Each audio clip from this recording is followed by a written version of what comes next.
শ্যাকরা অর্থাৎ পুলিশ, যে পুলিশ অনেক পেছনে আর সামনে হেঁটে যাচ্ছেন অপরাধী। ঠুকঠাক করে পুলিশ শাহজাহানের সঙ্গে ব্যবহার করছে, ঠুকঠাক অর্থে পুলিশের ভূমিকা শাহজাহানের প্রতি। আর অন্যদিকে কামারের একঘা অর্থাৎ যখন হিড়হিড় করে হাত ধরে টানতে টানতে নিজাম প্যালেসে সিবিআই নিয়ে যাচ্ছে শেখ শাহজাহানকে, তখন সেই বাঘ আর তার বাঘের গর্জন কোথায় ছিল?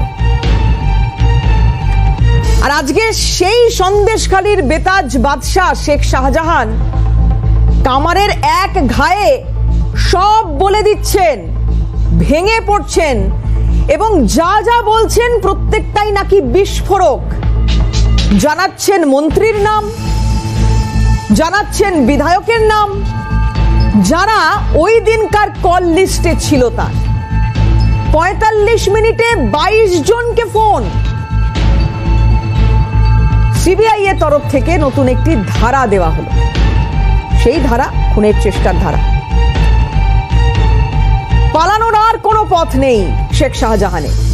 ফলে উনি বুঝতে পারছেন আল্লাহই ভরসা, যদিও আল্লাহ কোনো অপরাধীকে বাঁচান বলে আমাদের জানা নেই। আর এই আল্লাহ যদি কালীঘাট মন্দিরের পাশে কোথাও থেকে থাকেন তাহলে অবশ্য বলা যাবে না।